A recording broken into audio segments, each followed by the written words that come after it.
So the movie Fresh just released on Hulu, and I gotta say, it is very weird. The movie stars Daisy Edgar Jones and Sebastian Stan and is a very odd movie about cannibalism. Today, we're gonna talk about it. But before I do, a spoiler warning for Fresh. Go watch it if you want. Okay, let's go.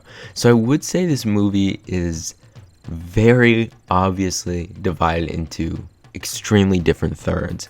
The first part of this movie is focused on Noah, played by Daisy, dating, going around and meeting these men who are very odd. And it's weird, but it's trying to be like overly relatable, and it comes off kind of awkward. And I truly wasn't engaged in this part. I wasn't really that into it. And I thought that Daisy's acting in this part was extremely awkward and shy and it was very uncharismatic. And I thought that that this was kind of a weird choice to pick for the lead, and I was like, I don't know if she's gonna be strong enough to carry this entire movie. But I was extremely wrong about this performance later, but we'll get back to that. This part of the movie goes right up into her going away with Sebastian Stan's character Steve, and there's really a true divide between these parts. I think that the first part is comparable to like bad opening to a rom-com without the same happy vibe, and it's kind of weird and slow, and I didn't enjoy that much. But I went into this movie only knowing it had something to do with cannibalism, and I did not know that this was also trying to be horror. So when it switched, I was completely shocked. That whole first part was just the intro. The title card comes on after he drugs her, which was totally what the fuck? It is a true narrative switch in the second part. So the second half of this movie, or this particular second part, is basically about her being a prisoner. And in this part I was in disbelief. Sebastian Stan plays kind of creepy, but I was not believing it that much. There's a certain border where I couldn't really get into him being such a monster. There's this little musical bit where he's dancing and cutting into the human meat, and it just doesn't feel creepy. I felt like this movie was very mixed up about the tone of it, and the tone of its characters. I don't know, maybe Bucky Barnes just isn't doing it for me right now, but I think that Sebastian is a good actor. I just think that this character doesn't come off that creepy, so it seems a little weak. But during this section is where I would say Daisy's performance shines, and she seems like a scared fucking captor. She does amazing acting in this part, and she genuinely seems terrified. So I quickly understood why they casted her, and I really liked her character past the opening.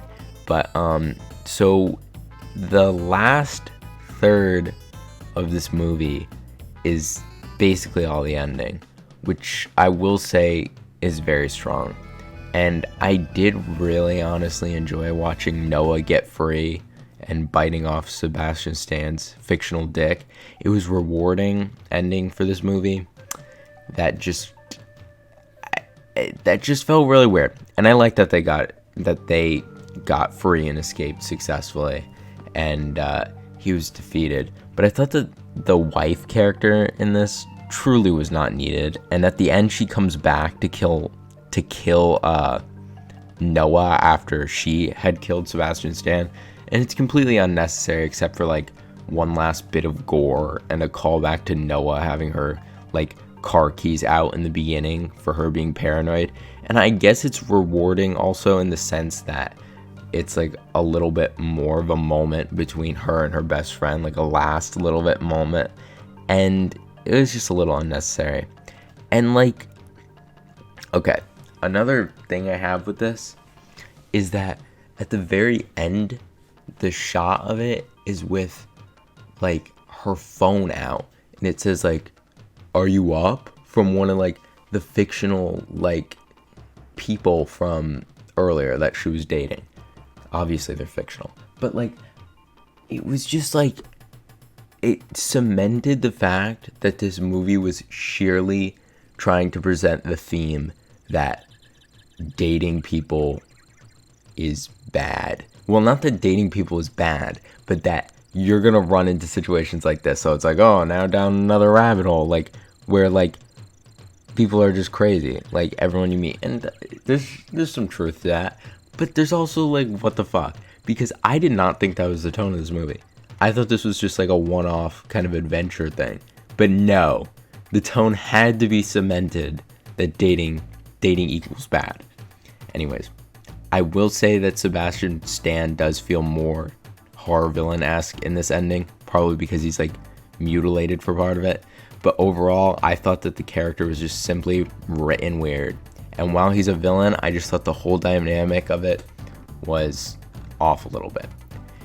I will say this movie also did have, like, good cinematography. That was something that was engaging for me. I thought throughout the entire thing there were some really, really, really good shots in there. And, like, nothing that felt out of theme for it.